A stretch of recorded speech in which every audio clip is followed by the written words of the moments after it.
Good morning everyone. এখন আমি আর আমার ভাগ্নে মানে বান্টি খাচ্ছি জলখাবার। আর এই জলখাবারটা বলতে এটা বান্টির কলেজের টিফিন। ও যেহেতু টিউশন করে কলেজ যায় আজকে ওর কলেজ যেতে একদম ইচ্ছে করছিল না। আর বাড়ি আসার আগে আমাদের বাড়িতে ঢুকেছিল, তাই টিফিনটা আমি আরও খেয়ে নিলাম। তারপরে রান্না বসিয়ে দিয়েছিলাম।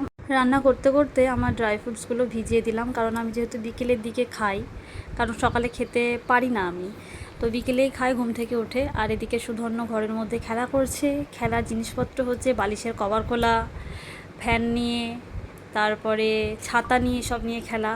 আর বান্টি জলখাবার খেয়ে গিয়েছিল ওদের পুকুরে মাছ ধরতে, তো মাছ আছে বলে, তো আমি এগুলোকে কেটে ধুয়ে রেখে দিলাম। তো রান্না করব। ফার্স্টে ভেবেছিলাম যে সোয়াবিন করব, তো মাছ নিয়ে এলো বলে মাছটাই রান্না করবো ভাবলাম। আর তোমাদের দাদাভাই বলেছিল রাত্রিবেলার দিকে একটু মাটন নিয়ে আসবে, তাই রসুনটাকে ছাড়িয়ে রেখে দিলাম। আর এখন করব আমি তেল পোড়া, যেহেতু এটা আমাদের প্রতিদিনের মানে একটা দরকারি জিনিস বলতে পারো, সকাল হলেই লাগবে। ভাতের সাথে তোমাদের দাদাভাই খায় আলু সেদ্ধ মাখার জন্য, তো করতে হয়। মানে একেবারে অনেকটা করে রেখে দিই, ওটা অনেক দিন হয়ে যায়। তো এতে ফোড়ন দিয়েছি জিরে, আর দেবো শুকনো লঙ্কা। বেশ তেলটা ভালোভাবে কালো মতো হয়ে গেছে, এবার লঙ্কাগুলোকে দিয়ে দেবো, নাহলে কালো হয়ে যাবে। একটু কালো হয়ে গিয়েছিল কারণ তেলটা অনেকটা পরিমাণে গরম হয়ে গিয়েছিল বলে। তো হয়ে গেছে, এবার এটাকে ঢেলে নেব। ঢালার সময় তো প্রচণ্ড পরিমাণে ভয় লাগছিল, যদি গায়ে পড়ে যায় তাহলে কি হবে। তোমাদের দাদাভাই আজকে সকাল সকাল চলে এসেছে। আর এই দেখো, একটা পোলট্রি মুরগি নিয়ে এসেছে, সেটা আবার আমার রান্নাঘরের ওদিকেই যাচ্ছে। মনে হচ্ছে যেন এভাবেই কড়াই উঠে পড়বে। তারপর আবার কি করব, বললো চিকেনটাই করো। ওই কারণে মাছগুলো যেহেতু ভাজা হয়নি, তা আমি কন্টেনারে পুরে ফ্রিজে রেখে দিলাম। তো তারপরে কিছু কাজ ছিল, ঘর ঝাড় দেওয়া। যেহেতু ঘর একবার সকালের দিকে ঝাড় দেওয়া মোছা হয়েছে, তাও আমি ভালো লাগে না বলে আর একবার করে দিই। আর স্নান করার আগে বারান্দাটাকে মুছি। তো সিঁড়ি ঘরটাকেও প্রতিদিন এখন আমি ঝাড় দিচ্ছি, কারণ পরিষ্কার পরিচ্ছন্ন থাকলে পোকামাকড়ের ভয়টাও কম থাকবে। আর যেহেতু আমাদের বাড়িতে খুবই মানে সাপ টাপ এগুলো বেড়ায়, আমার তো খুবই ভয় লাগে, কারণ প্রচণ্ড ভয় লাগে। কারণ আমার ঘরে কিছুদিন আগে বিষাক্ত একটা সাপ ঢুকেছিল, এই কারণে সবসময় এখন আমি সব জায়গা পরিষ্কার পরিচ্ছন্ন রাখার চেষ্টা করি। তো সিঁড়ি ঘরটা ঝাড় দিই প্রতিদিন, কারণ পায়রা, আর বাড়িতে পায়রা থাকলে তোমরা তো জানোই কেমন ঘর বারান্দা নোংরা হয়, ওই কারণে প্রতিদিন ঝাড় দিই। আর এদিকে আমি ঝাড় দিচ্ছি, তো আমি ঝাড় দিয়ে মুছে স্নান করে নেব। তোমাদের দাদাভাইকে বললাম যে তুমি আজকে চিকেনটা রান্না করো। ওই করে, কিন্তু দিনের বেলার দিকে আমি করি।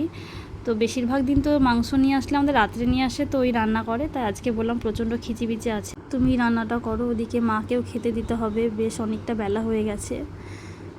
ওকে বললাম। তো আমার এবার ঝাড় দেওয়া কমপ্লিট হয়ে গেলে আমি গিয়ে স্নানটা করে নেব। আর ইদানিং ধরে আমি জানি না, আমার বসে থাকতে একদমই ইচ্ছা করে না, মনে হয় কিছু একটা কাজ করব। কিন্তু আমি যখন এর আগেও তো ভিডিও করতাম, কিন্তু একটু যদি রেস্ট পেতাম মনে হতো একটু শুয়ে থাকবো, বসে থাকবো। কিন্তু এখন মনে হয় না, মনে হয় কাজের মাধ্যমেই সব সময় আমি ভালো থাকবো। কিছুদিন এমন আমার সিচুয়েশান হয়ে গিয়েছিল, আমার কাজ করতে একদম ভালো লাগতো না, সব সময় মনমরা হয়ে থাকতাম। কিন্তু এখন ডাক্তার দেখানোর পরে বেশ ভালোই আছি।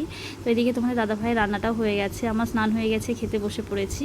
তারপরে খাওয়া দাওয়া সারতে তো অনেকটাই বেলা হয়ে গিয়েছিল, তাও 3:30 বেজে গিয়েছিল। তারপরে খেয়ে দিয়ে একটু রেস্ট নিয়ে ভালো করে একটু ফ্রেশ হয়ে গেলাম। তারপরে আবার কাজ শুরু হয়ে যায়, ঘর ঝাড় দেবো, ছাদ থেকে কাপড় তুলে নিয়ে আসবো, ছাদের গাছগুলোকে জল দিতে হবে। তোমাদের দাদাভাইও দেয়, আমিও দিই। আজকে আমি দেবো ভাবলাম। এখন খাচ্ছি ওষুধ, তো খাওয়ার আধ ঘন্টা পরে খেতে বলেছে। আজকে একটু দেরি হয়ে গেল ওষুধগুলোকে খেতে, আমি অনিয়ম করি না, টাইম বাই টাইম ওষুধগুলোকে খাই। তো এই যে কাপের যে লিকুইড ওষুধটা খাচ্ছি, এটা খাওয়ার আগে যে কত কষ্ট হয়, মানে একদম প্রচণ্ড খারাপ লাগে, কিন্তু খেতে হবে, কিছু করার নেই। যাই হোক, ওষুধগুলো খাওয়া হয়ে গেছে। তারপরে আর একটা জিনিস খাবো, যে ড্রাই ফ্রুটসগুলো ভিজিয়েছিলাম সেটাকে খেয়ে নেব। তো এটা খাচ্ছি কয়েকদিন ধরে। আর ছাদে এসেছি, এই যে আমি প্রতিদিন ঠাকুর পুজো করি, আর ঠাকুরকে ফুল দেওয়া না হলে মন খারাপ হয়ে যায়। দিদির রাস্তার দিকে গাছে একটা ফুল গাছ আছে, কিন্তু সবাই তুলে নেয় ভোরের দিকে। তো আমি ভুলেই গিয়েছিলাম যে আমাদের ছাদেও তো হরগৌরী গাছ আছে, ওই গাছেও তো ফুল ফুটতে পারে। তো ছাদে এসে দেখলাম সত্যি ফুল ফুটেছে, ঘরের পেছনে যে বড় বড় হয়ে গেছে ওই গাছগুলোতে ফুল ফুটেছে। তো কালকে থেকে ভাবছি এই গাছ থেকেই ফুল নিয়ে যাব। আর আমাদের ঘরের পেছনের ভিউটা দেখো, জাস্ট অসাধারণ, পুরো সবুজ আর সবুজ, খুব সুন্দর লাগছিল বিকেলের দিকে। আর যেমন রোদ পড়ছে সেরকম গরম, আর ওয়েদারটা আজকে বেশ ভালোই ছিল। তারপর দেখি ননদ আসছে, আমার ছেলে ওদের বাড়ি গিয়েছিল, আমার ভাই যে এসেছে আমার ননদের বাড়িতে ছেলে গিয়েছিল, ওখানে ঘুমিয়েছিল। আর পিহু প্রতিদিনই প্রায় আসে ডিওকে দেখতে, প্রতিদিন দুবেলা করে আসবে। সকালের দিকে আমার দাদা নিয়ে আসে, তো বাড়ি যেতেই চায় না, তোমাদেরকে ভিডিওতে দেখেছি একদিন। আর এখন ননদের সঙ্গে আসে, নাহলে আমার সাথে আসে আমি গেলে। তো একটা ড্রাগন দিয়েছিল পাশের বাড়ির কাকু, তো সুধর্ণ বললো মা কেটে দাও, তাই কেটে দিলাম। আর এখন ঘড়িতে 8:30 বাজছে রাত। ডিওকে একটু রাস্তায় নিয়ে গিয়েছিল তোমাদের দাদাভাই, ঘুরিয়ে আনলো। আর মনটা একটু খারাপ হয়ে আছে কারণ বড়দাদা নেই আজকে, ভাইজা গেছে। আর এদিকে আমি রান্নাও বসিয়ে দিয়েছি, আজকে রুটি করছি, চিকেন আছে তো রুটি চিকেন এটা দিয়ে হয়ে যাবে। সুধর্ণ বললো রুটিই খাবো। সুধর্ণ রুটি খেতে পছন্দ করে না তোমাদের দাদা ভাই, কিন্তু তাও এখন আমি বলি বলে একটু খাই, তাহলে একটু পরিমাণে ভাত লাগে, না ভাত না হলে ওর ঘুমটা ভালোভাবে হয় না, ও নাকি এটাই বলে। তো যাই হোক, রুটি ভাজতে শুরু করে দিয়েছে, আর প্রচণ্ড গরম, সত্যি কথা কি বলবো। তো হয়ে গেলে সবাইকে খেতে দিয়ে দেব। সুধর্ণ ঘুমোবে, ঘুম চলে এসেছে আর কি, ওকে পড়াচ্ছে ওর বাবা।